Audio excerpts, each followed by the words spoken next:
Okay, our webinar is now live. All right.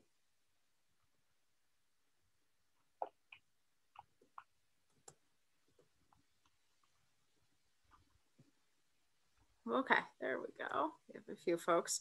It's always interesting with the with daylight savings too. You never know if people are like used to going to these when it's dark outside, and we're all getting used to the hour change. Yeah, while we're waiting for folks to trickle in, I'll just share screen with just the information about popping the science bubble. Perfect. And I'm gonna see if I can get this Facebook live stream going. Ooh.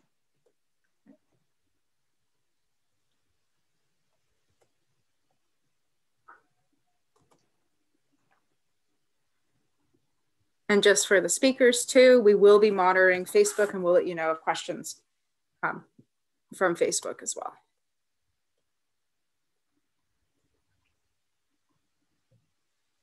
Okay.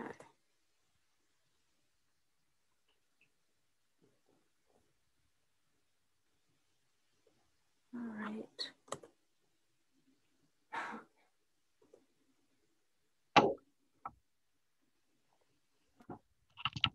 Okay, looks like we are now live on Facebook as well as on Zoom. All right. So just as people are coming in, thank you so much for coming to popping this. Oh, okay.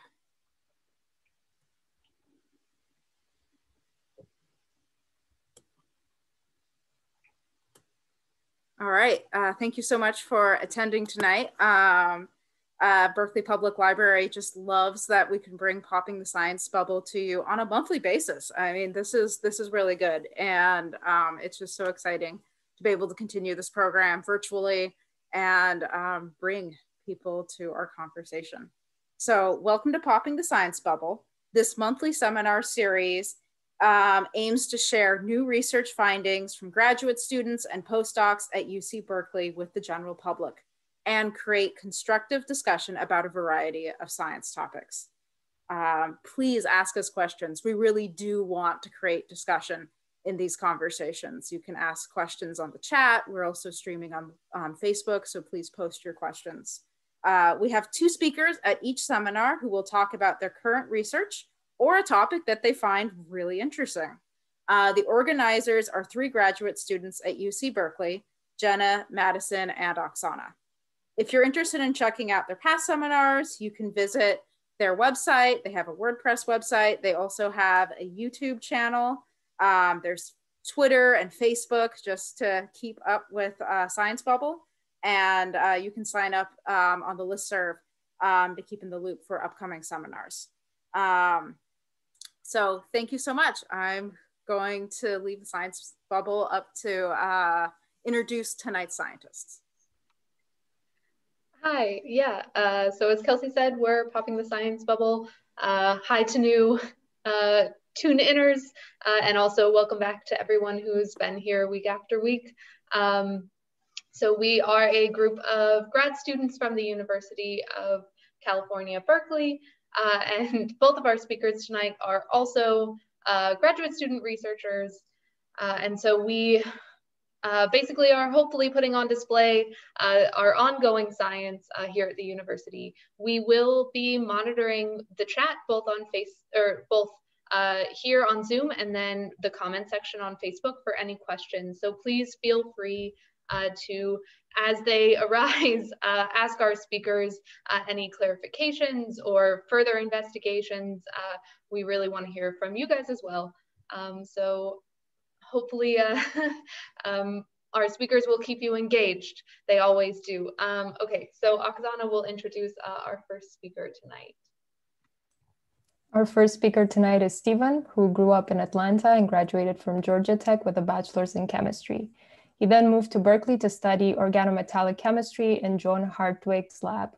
His research involves transition metal catalyzed organic reactions. He is interested in the development of tandem processes, the application of transition metal catalysis in the upcycling and recycling of plastics, and the application of machine learning to organic synthesis. Outside of lab, he enjoys hiking, going to the beach, trying new restaurants, and traveling. Take it away, Stephen. Thank you, Oksana. I will share my screen. So thank you very much for that wonderful introduction. And as they were mentioning earlier, please feel free to ask questions throughout the presentation. I feel like it's definitely the best way to keep the presentation engaging, and definitely happy to receive them. So the title for today is going to be Plastics and How to Recycle Them. I originally set the title as Chemical Recycling of Plastics, and I decided I wanted to switch the title to something more broad, so this would be a little bit more engaging. And so in this presentation, I have a couple of topics. Well, let's see. Okay, we'll do it that way. I have a couple of topics listed that we'll discuss today. So the first is, what are plastics and how are they made? And which polymers are used to make plastics? Which approaches to recycling are available for plastics? What are the limitations of these approaches? And how can the general public help fight against the accumulation of plastics in the environment? So I thought I'd start my talk by discussing polymers. So a polymer is essentially a very large molecule that consists of a chain of repeating small molecules called monomers. So a monomer is a single unit, whereas a polymer is a chain of these monomers. A common analogy that's often given is a train, which is a chain of cars linked together, and the train is analogous to a polymer, and an individual car is analogous to a monomer. So a chemical reaction that would link individual monomers together to form a polymer is known as a polymerization. So as I mentioned, polymers consist of long chains of small molecules that add up to one very large molecule. And sometimes these chains can be linked together through a process known as cross-linking. So I've given an illustration of this process, cross-linking here, where the cross-links are shown in red. And so I'd like to sort of, as some motivation, I'd like to sort of list some examples of polymers that you'd find in your everyday life. And I thought that the polymers that I'd like to start off with would be natural polymers. So there are several types of macromolecules, large molecules, that are actually polymers. These meet our definition of long chains of repeating units. One example would be proteins. These are polymers of amino acids. And some examples of proteins include silk and the keratin in hair and fingernails, as well as collagen. Another example of a natural polymer is a polysaccharide. These are carbohydrates. Some examples being starches and the components of plant cell walls. And a further example is nucleic acids, which are polymers of nucleotides, and some examples include DNA and RNA.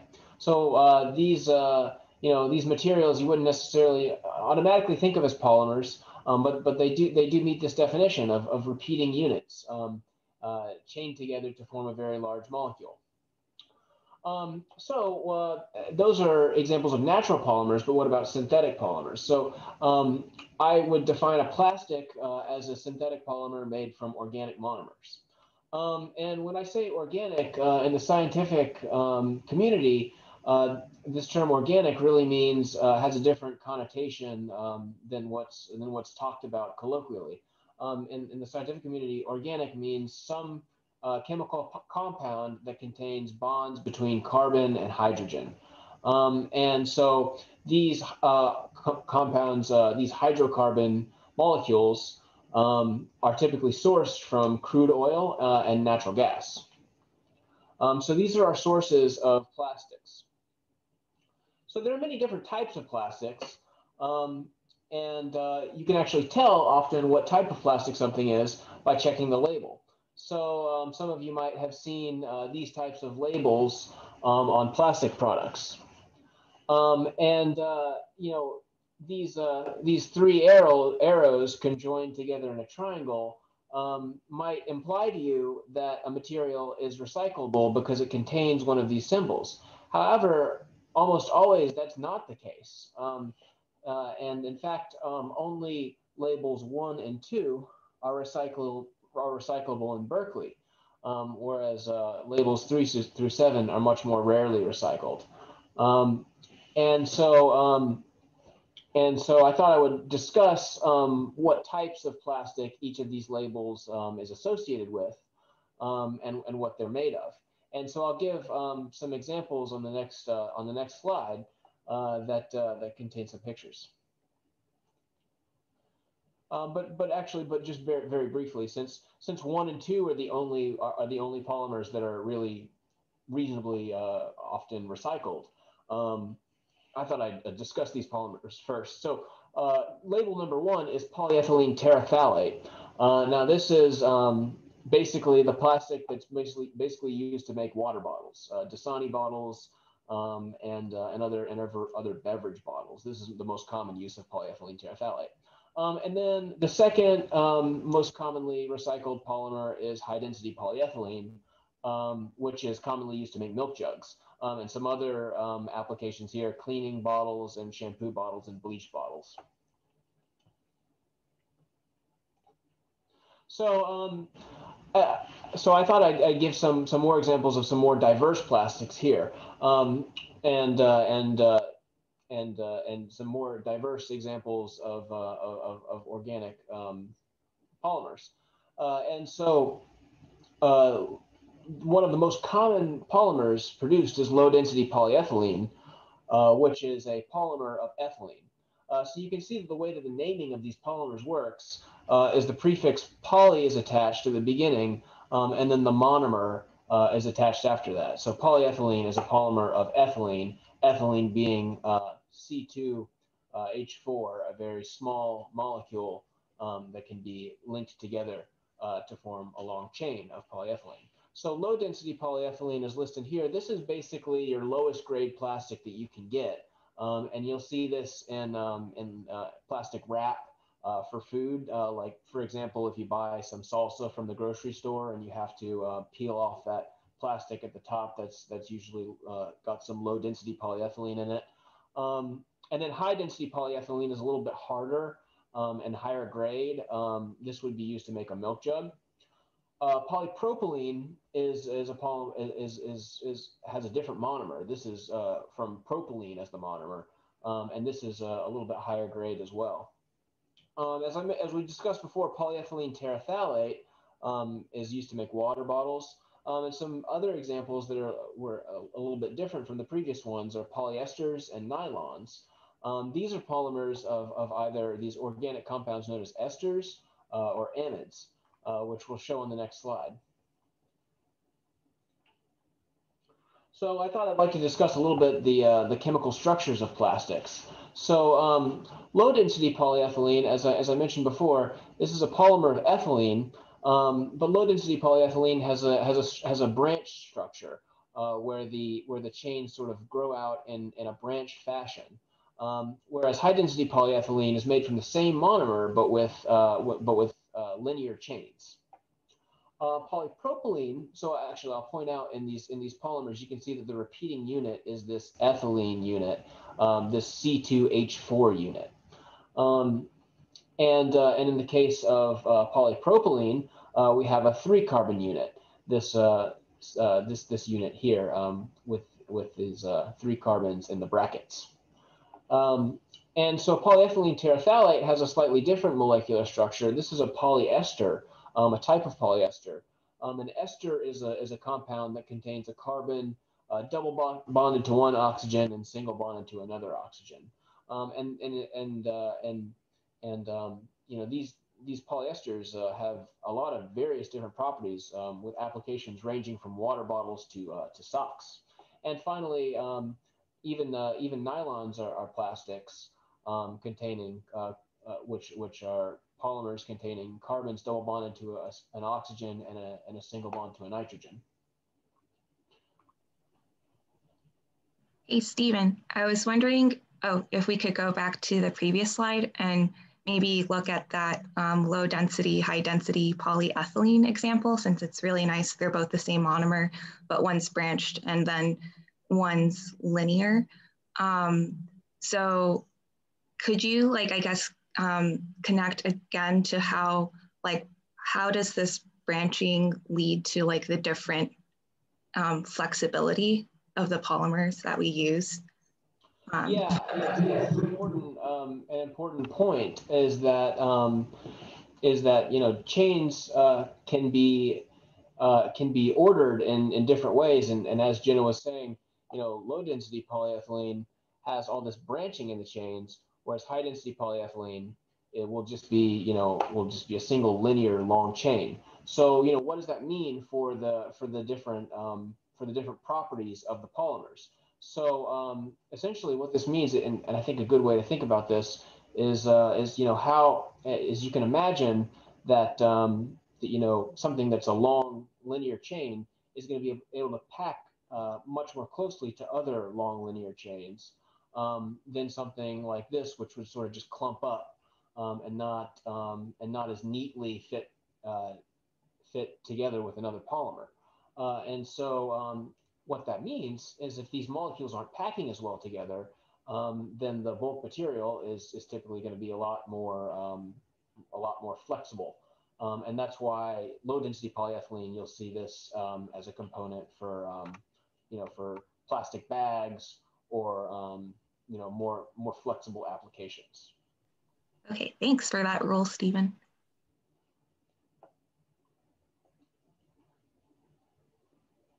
And I think this was a great question to get off, to get started with, because there are some other properties of polymers that also influence the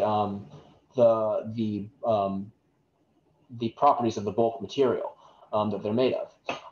So obviously, one of the most important chemical properties that's going to influence a polymer's physical properties is just the identity of the monomer. So is the monomer does the monomer have atoms besides carbon and hydrogen? And if so, which atoms? And what is the chemistry of those monomers? That's going to be a really significant determinant of the material's properties. And another one is this property called molecular weight. So this is essentially how many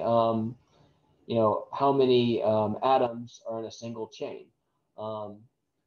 And another property is polydispersity, and this measures, basically, if you've got a sample of a bunch of different polymer chains, how much variance is there in chain length?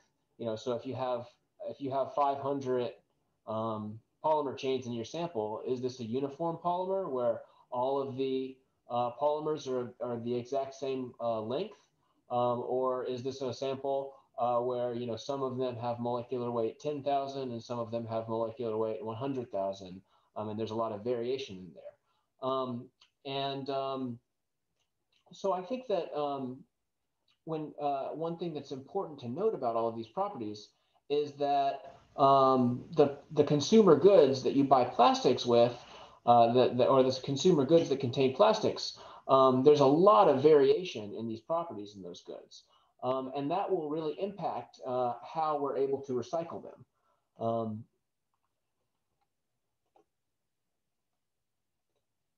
As you can imagine, if something's more uniform, it should be a lot easier to recycle than something that's just a random mixture of a bunch of different components. And so now I'd like to talk about, move on to the accumulation of plastics in the environment. So a lot of the plastics that I showed you on the previous slide were pure hydrocarbons, compounds that only contain carbon-hydrogen bonds and carbon-carbon bonds. And these materials are very inert. What that means is that they don't degrade naturally in the environment. And this is one of the reasons that they're actually desirable for consumer applications, But of course, one externality of that is that these materials can accumulate in the environment. So I thought I'd give some statistics. Since the 1950s, 6.3 billion tons of plastics have been produced. You might look up numbers. This is the in case you're ever looking up these numbers, I always get the tons and the pounds confused. This one is how many tons are produced. And so currently there are 86 million tons of plastic in the ocean. And every year in the world, 380 million tons of plastics are produced. And about 50% of these plastics are polyethylene, which is either low density or high density polyethylene, polypropylene, or polystyrene. So what this means is that every year, approximately up to about 9 million tons of plastic enter the ocean. And it has been predicted that by the year 2050, there will be more plastic than fish in the ocean by mass. And so some of the effects, everyone is probably familiar with a lot of these effects. Some people have heard of the giant Pacific garbage patch. And this is just not necessarily the patch itself, but this is just a picture of some plastic accumulated in the ocean, some trash. Of course, these chemicals, while a lot of these plastics might be inert, they can undergo degradation reactions in the presence of sunlight that can release toxins, or they might contain other toxins to marine life and even sometimes to humans. Obviously sometimes sea creatures can get entangled in plastics. So that's one destination for plastics, the ocean. But actually, by far, the most common destination for plastics is landfills. That's where most plastic ends up. Landfills, are supposed to contain barriers between the soil and the trash. However, sometimes these barriers can break, and sometimes plastics can degrade and leach toxins into the soil. So this is actually not sometimes, this happens actually a lot. So this is a big concern. And then finally, another possible destination for plastics is incineration. So it's estimated, we incinerate plastics a lot, and it's estimated that by the year 2030, we will have incinerated 1.34 billion tons or we will have, emitted 1.34 billion tons of carbon dioxide through this process. And so, here's an example of a plant in Europe that incinerates plastics and uses the heat to fuel the power grid. So in summary, on this slide, I've shown you basically the three most common destinations that plastics, the three most common in-fates of plastics. And you'll notice that really none of these are recycling. So let's examine why that might be. So as I mentioned on the previous slides, plastics are synthetic polymers. There are two ways that plastics can be recycled. One is mechanical recycling and another is chemical recycling. Mechanical recycling involves typically grinding plastics into flakes and melting them down and remolding them into new items. So I actually have a graphic here. Obviously for both recycling processes, there needs to be some collecting, sorting, and washing before the recycling can take place. And then another process for recycling is known as chemical recycling, which involves breaking the chemical bonds that hold monomers together. And if those bonds can be broken, then we can recover monomers from plastics. And this might lead to a more closed loop plastics economy where we can actually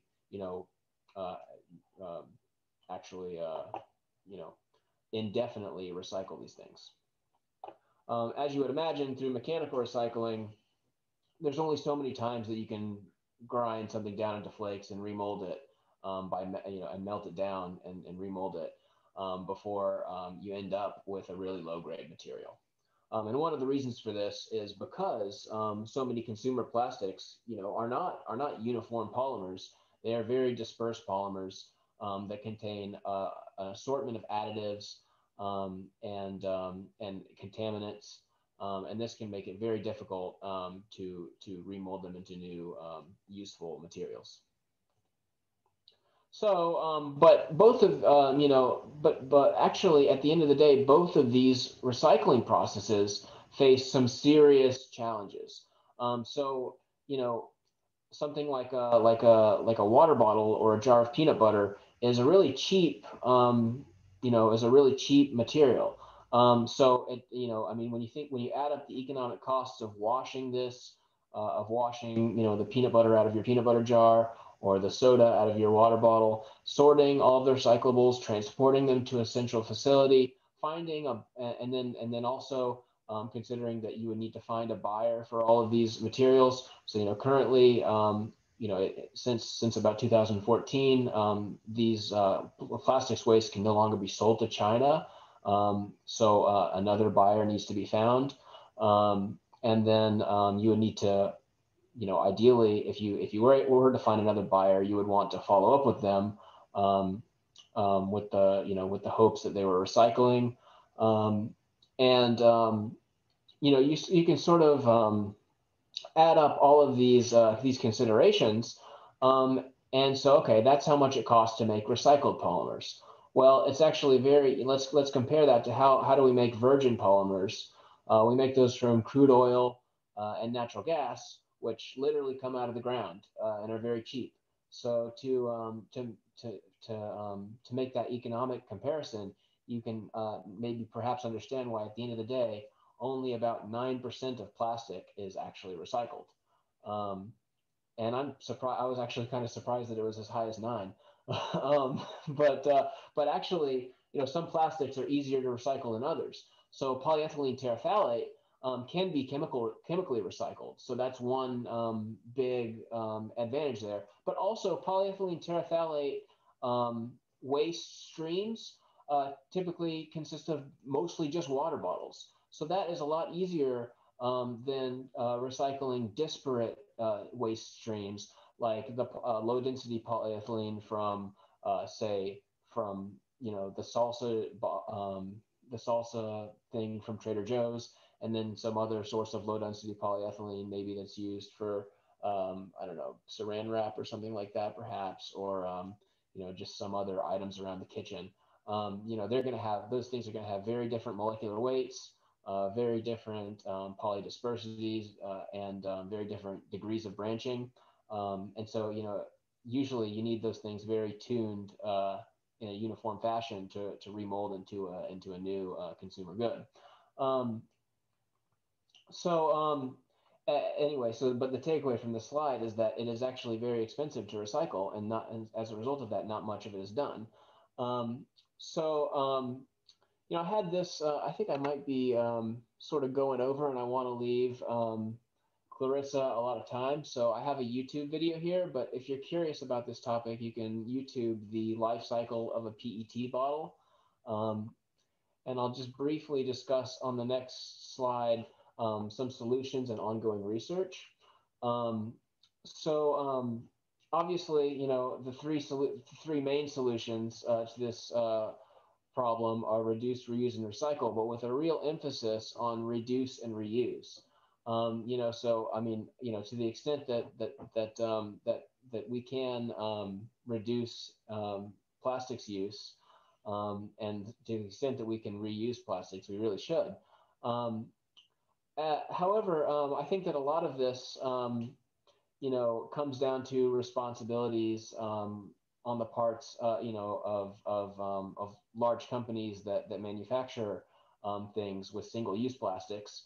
And I think that one thing that we can do is try to, to the extent that we can, put pressure on these companies to, to design products that don't require single-use plastics. But again, a longstanding goal is the development of a closed loop plastics economy in which plastics are genuinely recycled. So a couple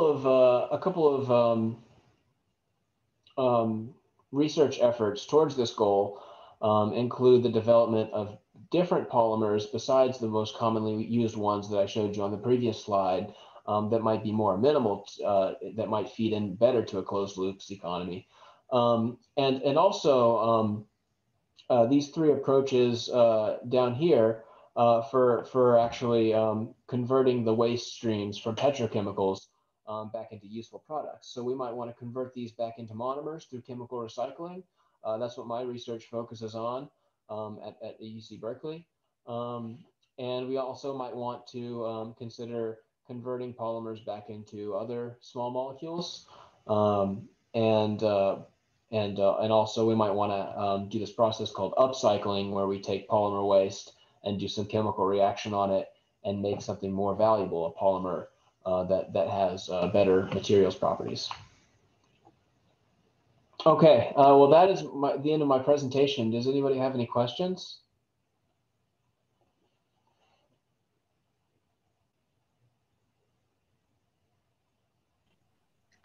Maybe while people are thinking about questions, I had one, if that's okay, Stephen, another one.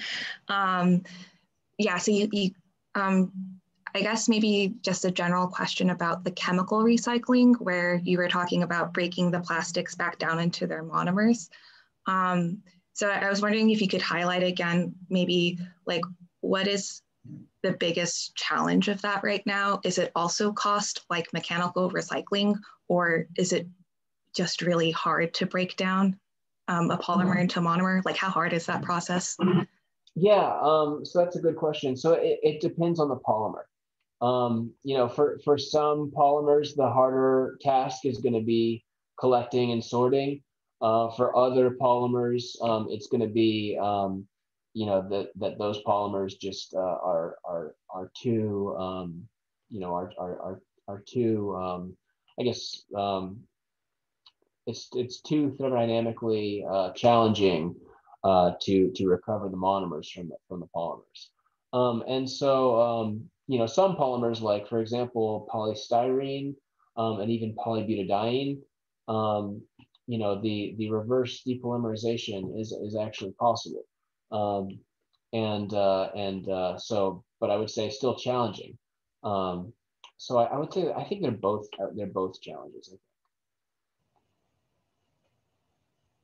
But I think a third challenge is that, you know, not only, you know, are these reactions hard to do, and you know, you still have to overcome the sorting and transporting and all that stuff. But then a third challenge is, at the end of the day, you are competing with crude oil, which is super cheap.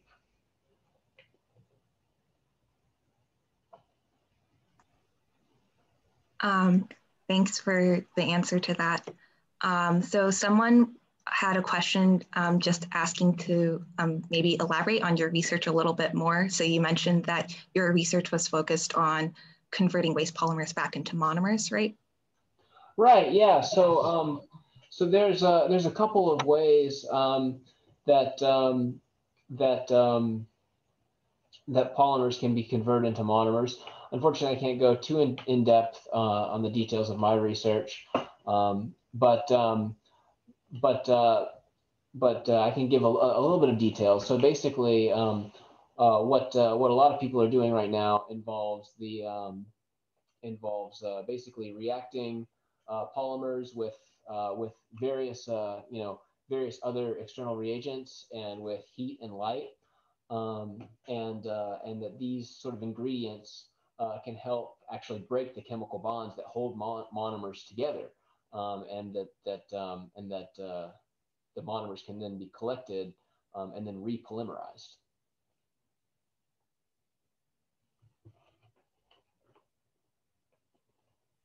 Great, thank you. And then we also have a couple more questions. One asking, we've been trained to dispose plastic in recycled containers, but it appears most of it is not recycled.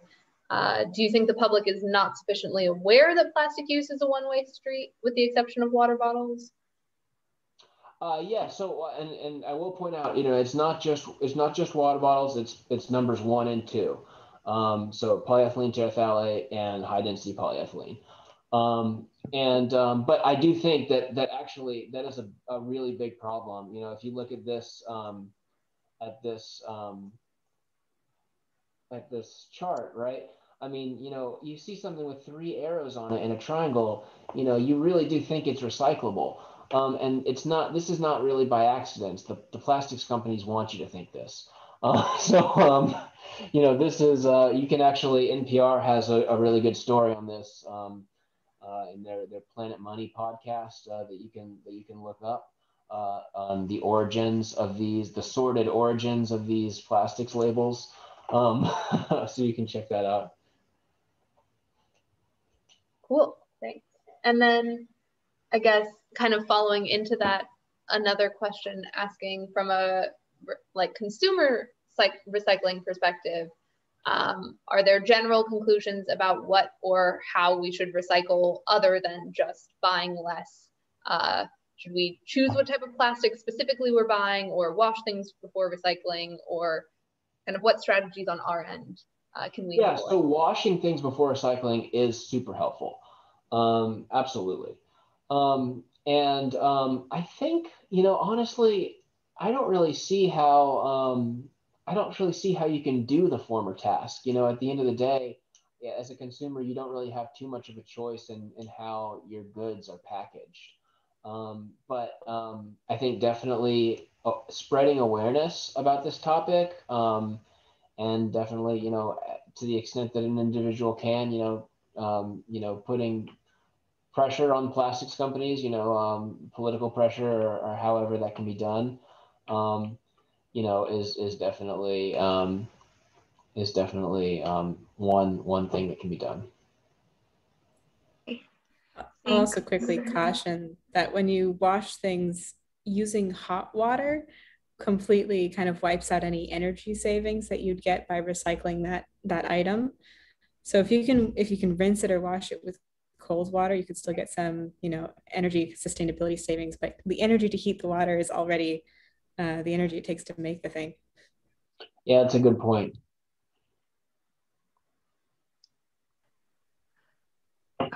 Awesome.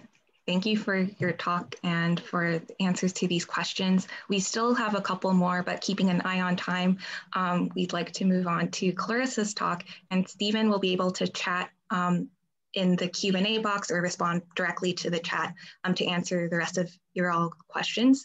So feel free to keep the questions coming during the talks. Thanks, and let's give another round of virtual applause for Stephen. Now we'd like to introduce Clarissa. So Clarissa grew up on the East Coast, raised in New Jersey before going to college in Boston. She studied material science at MIT and is now in her final year of her material science PhD program at Cal. Using some of the largest microscopes in the world, Clarissa studies some of the smallest materials, just a few atoms thick. Outside of research, Clarissa enjoys cooking Indian food, playing games, learning new languages, and reading. Let's welcome Clarissa.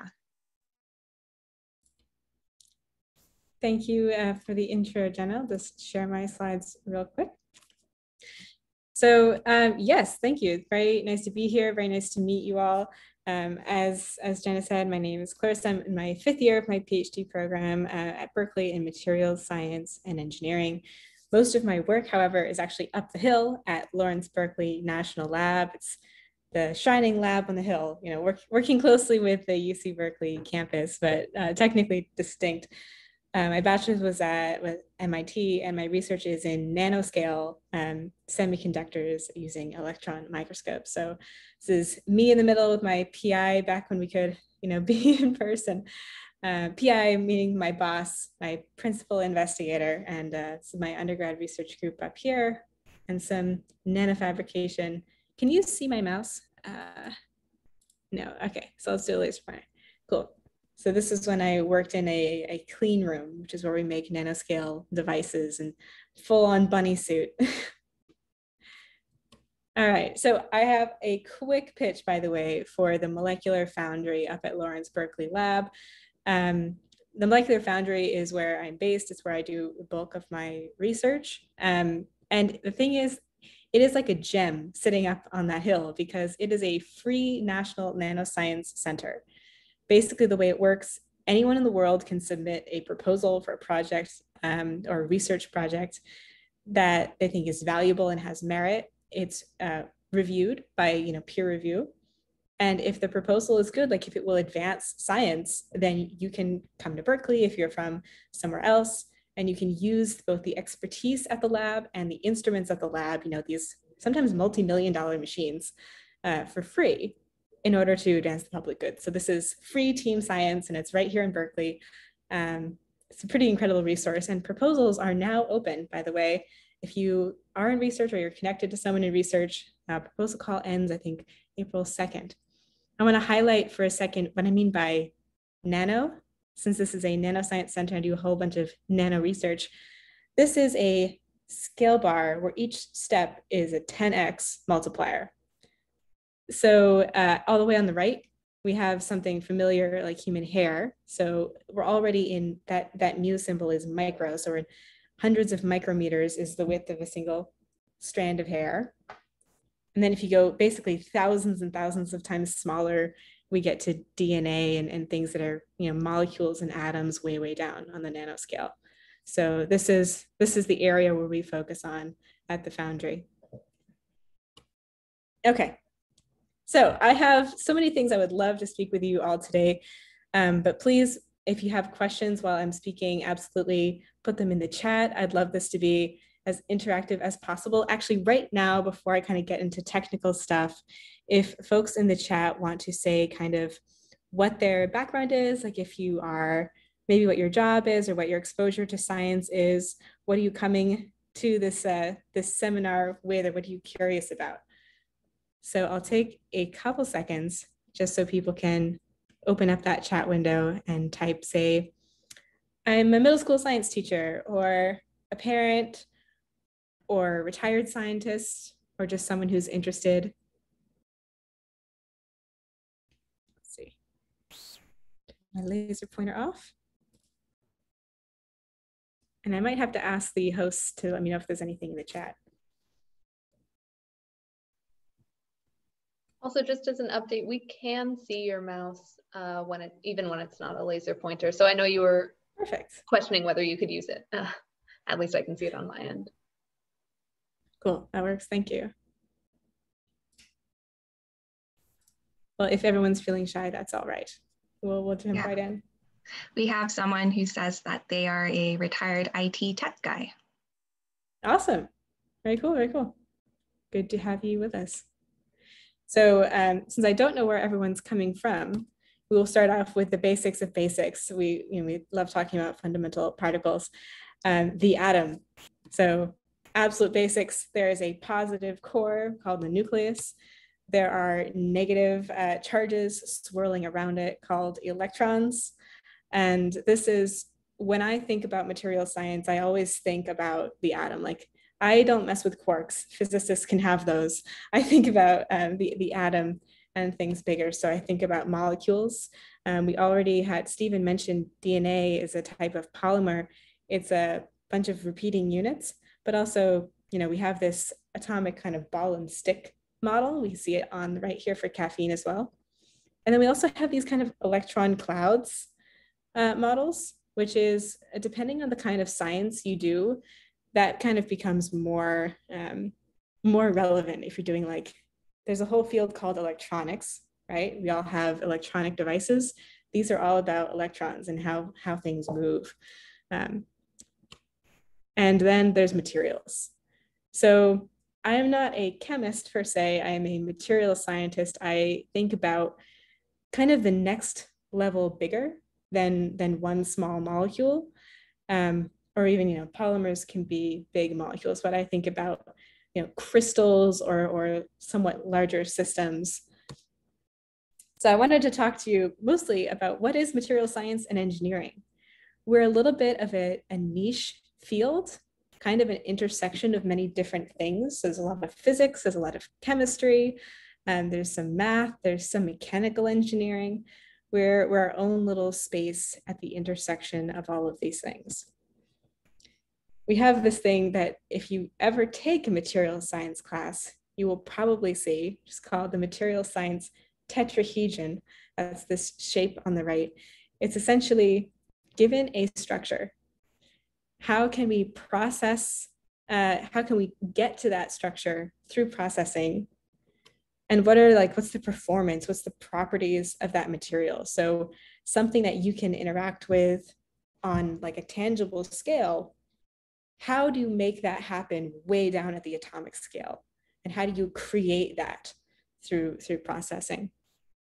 So this is like the whole life cycle. And we've got experiments, we can do computational work, calculations, predictions, and then lots and lots of trial and error. So I have some material science questions for all of you, and you are more than welcome to hazard a guess in the chat. First is, what is a crystal?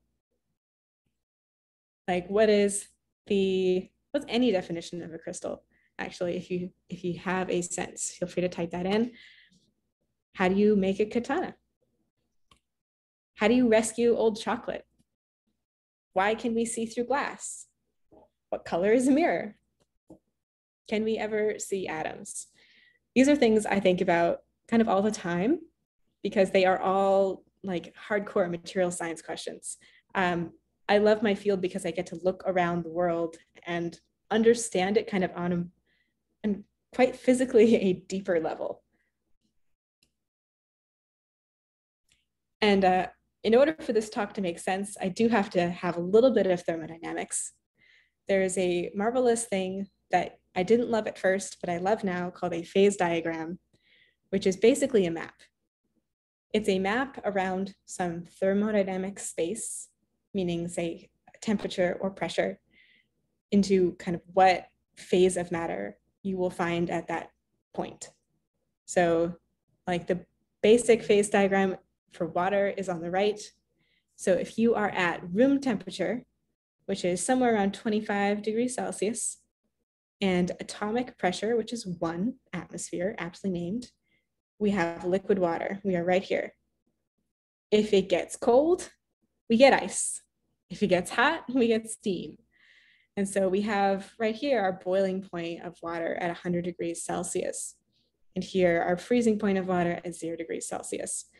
But this also changes if we have a different pressure. If you take, let's see, if you take the pressure way, way down, like if you are at high altitude, say you're in Denver, your water will boil below 100 degrees. And that's just because there is less like vapor pressure. And so the vapor will want to jump up into the air to restore its thermodynamic equilibrium. So that's probably as deep as I'll go into thermodynamics. But Clarissa, Oksana, yes. Go for it. I was just going to say we have a question about this slide. So in the phase diagram, why does the boundary line fade out toward the lower left? Oh, that is a good question. So that would be the very low temperature and the very low pressure. I haven't thought about that in a little while. If I were to hazard a guess, it might be, let's see. I actually don't know that off the top of my head. So I won't speak on something I don't know, but I'm sure our good friend Google can give some insight there. Really low pressure. So I guess if you have a vacuum, if you just have a piece of ice sitting in a vacuum and it's really, really cold. Yeah, I mean, you can get between ice and steam that way. You can get something that's just ice immediately to vapor without melting it first, which is why this boundary exists at all, that you can go from ice to steam. It might just be we don't have data. That might just be one explanation. Okay, so different materials and their structures. Does anyone recognize, anyone besides Oksana, recognize the material on their left? Anyone notice this piece of black rock? It's I guess you could call it a mineral. You have it all in your homes, I promise. So Someone is guessing graphite.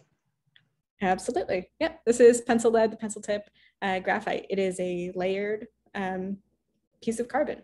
It is just carbon. I mean, there's impurities, but most of it is just carbon. So that's our little ball and stick atomic model right here. We have carbon arranged in sheets, which is one way to arrange carbon out of several. And so the reason that you can write with your pencil, which I love knowing that this is a thing, is when you write with your pencil, those layers are sliding off each other because they're not very tightly bound from one layer to another. Their strongest bonds are in the plane, like the ones the neighbors on left and right. But the ones above and below, they're like, oh, hey, you're over there. You know, I could leave. I don't care. So if you write, all of that is just sloughing off onto the paper.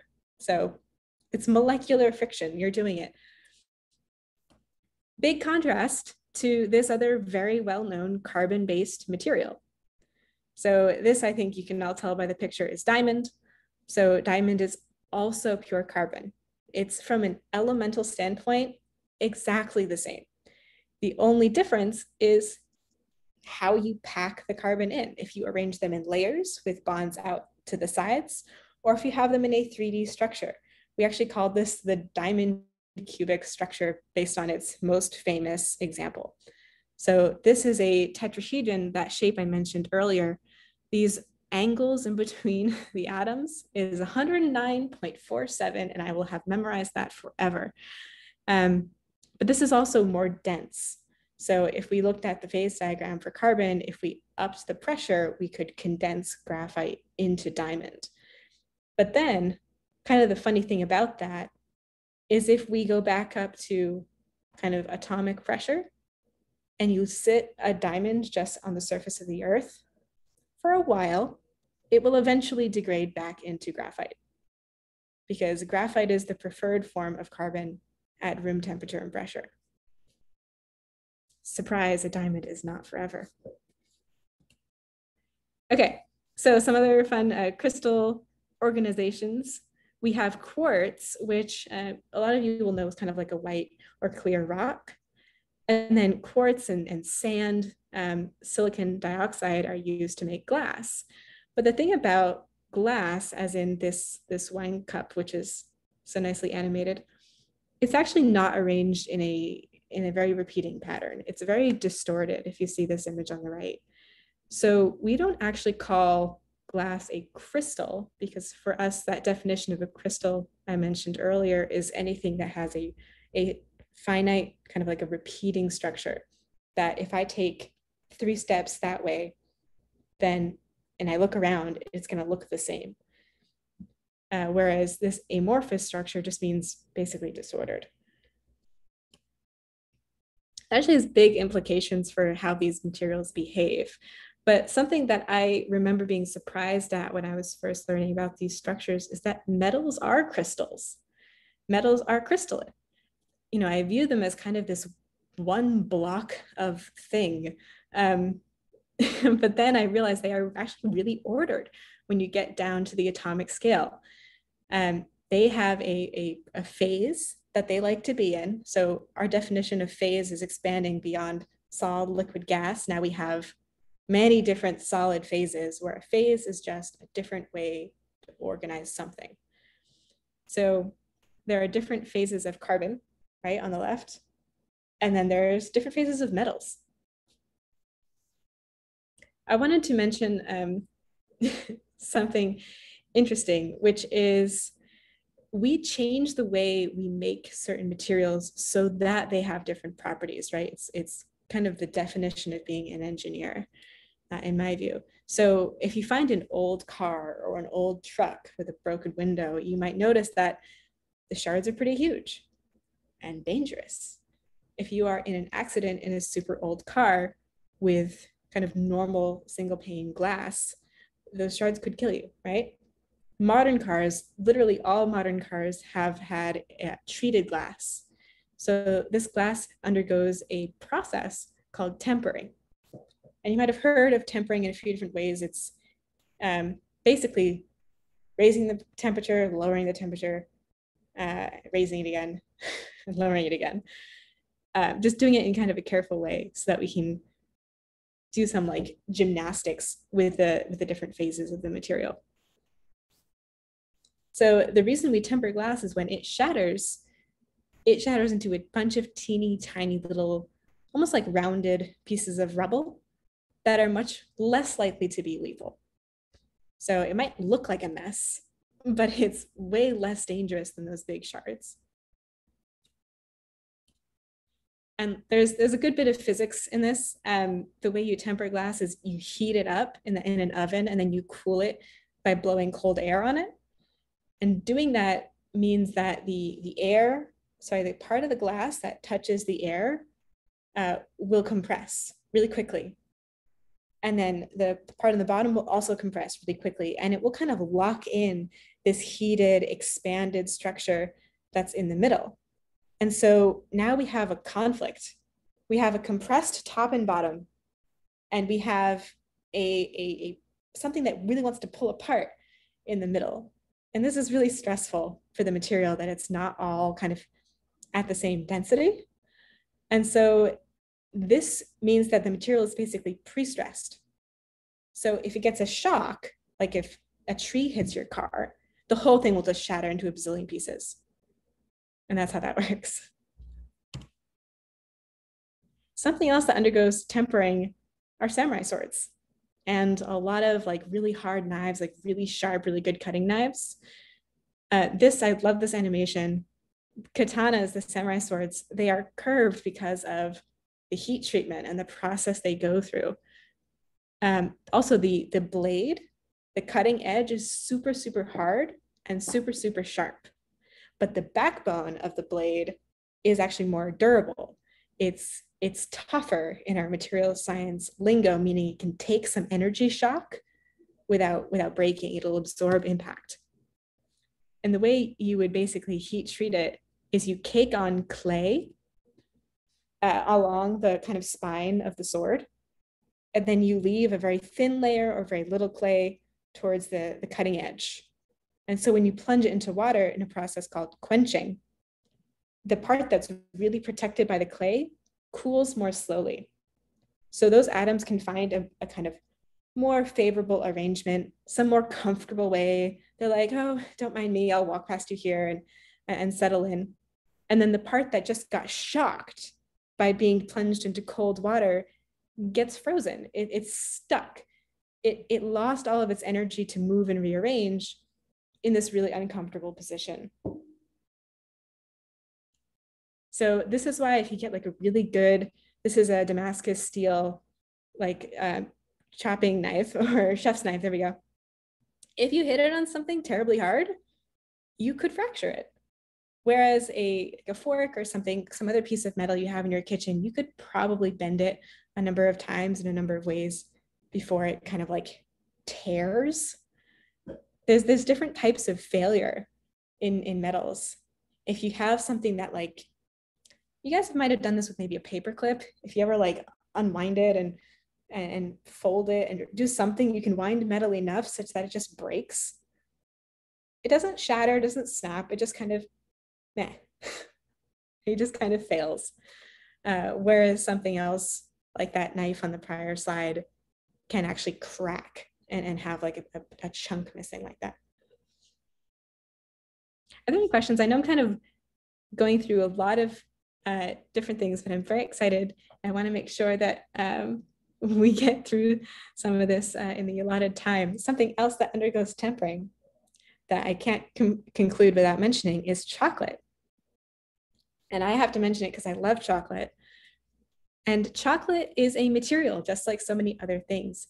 It has different phases, different solid phases that it would like to be at different temperatures and pressures. We temper chocolate so that we can make it delicious. We can raise its melting point so that instead of melting in your hand, it melts in your mouth, which is warmer.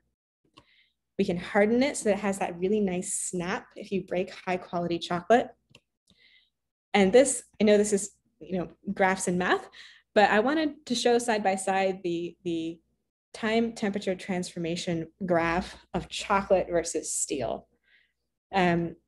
basically this is a different plot than what I showed you before, but this is essentially based on how fast you cool something, or kind of the cooling path you take, what phase you end up with. So there's a remarkable similarity between getting kind of phase 5 out of 6 for chocolate, the beta phase, versus steel if you want to get that really sharp edge, which down here is that martensite phase. And probably one of the last things I'll mention, because I know we're at 6:30, is if you guys have old chocolate in your house, this is just chocolate relaxing into one of its lower energy phases. It's not bad, it's not mold, it's not anything nasty. It's just the inside of your chocolate is rearranging itself. The cocoa butter, which is the majority of your chocolate that determines its structure, just decided to basically condense and push out either fat or sugar. So you get this thing called bloom. It's either fat bloom or sugar bloom. And you can just melt it and bake with it. You can cook with it, provided there's nothing, miscolored. If it just looks like this on the right, if it's just kind of milky and crumbly, then you don't need to throw it. You can cook with it or use it in a way that doesn't require it to be, or you could melt it and try to temper it if you want to be a chocolatier. So thank you very much for your attention. And I like including this quote from my high school physics teacher because I don't know, I've always found it inspiring. Please do get in touch. You can reach me at clarissa@lbl.gov, and I'd love to take your questions.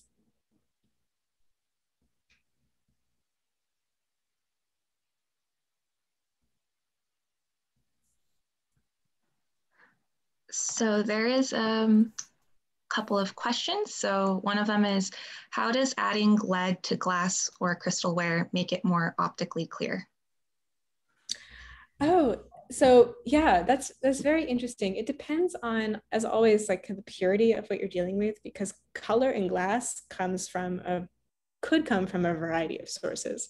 Color in general could come from a variety of sources. If you look out your window, the reason that it's pretty clear is because the bonds in the glass are really, really strong. And essentially the atomic bonds in your window glass are stronger than the energy of the light going through it. So it's an interesting way to put that, I suppose.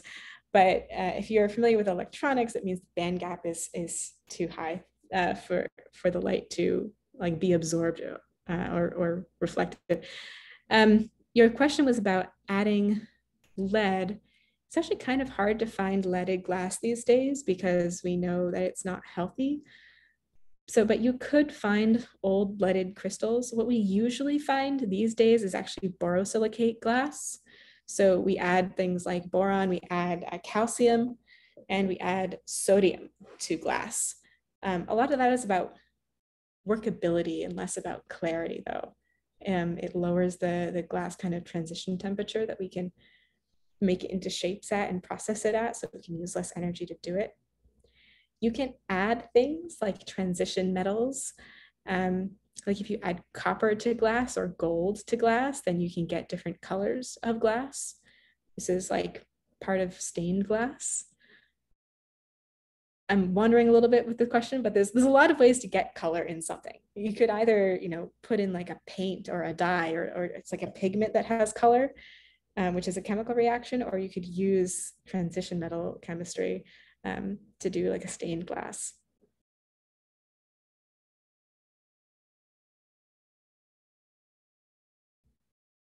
I think you're muted. Oh yeah, thanks for answering that question. And then there's another one.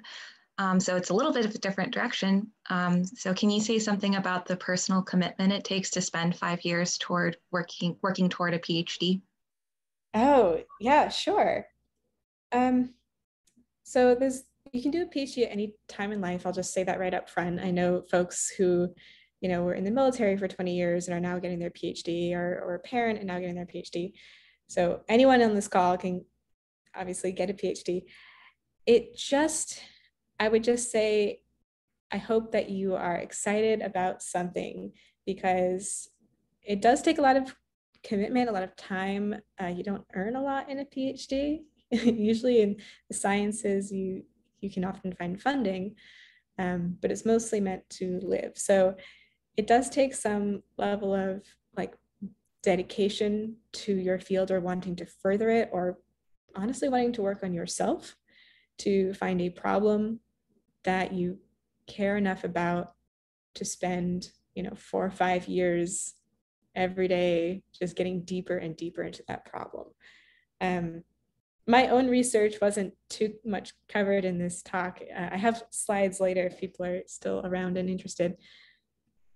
It's a journey. Every PhD that I've met so far had a very unique time. So I think it's not a very cookie cutter thing. I hope that answered your question. Yeah, thank you. And I'm sure I think we all relate to those overall points, and also definitely have our own unique experiences. Back to the talk, we also have another question about how katanas are made. So yeah.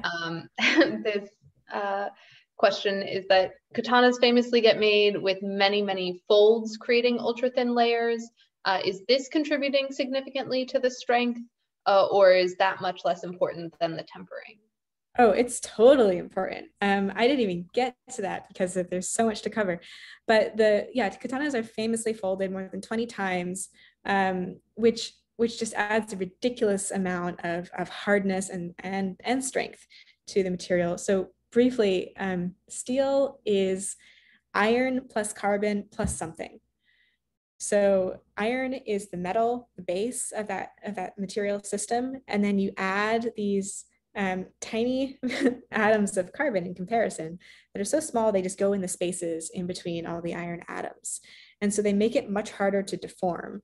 So that's your most basic carbon steel, it's called. That's actually quite soft still. Usually you add something else like chromium or magnesium, or there's so many other metals that you can add to steel to give it a certain quality, like aluminum even is added. And then folding is a mechanical process. It's basically, it's folded, it's hammered, and it's folded, and it's hammered. And that, in addition to really mixing those interstitials, those additives really well, it also just adds a ton of disorder down on the atomic level. Like you're just making a mess of all your bonds, all of your systems. And the way that metal's deformed, I could throw the slide back up there, but the way that metals generally like to deform is just to bend, is just to like let the atoms kind of slowly shift and still kind of maintain their relationships to each other. Maybe they slip a little bit, but not to shatter, not to break. But if you have something that's just a tangle, there's so much going on, there's no real path for that deformation to go through it. They like to find lines, like a whole slip plane, we call it. And if you keep folding it and folding it and folding it, then there's no path. It's just a mess. So when you hit something, that deformation has nowhere to go. So it just springs back, as it comes back as hardness.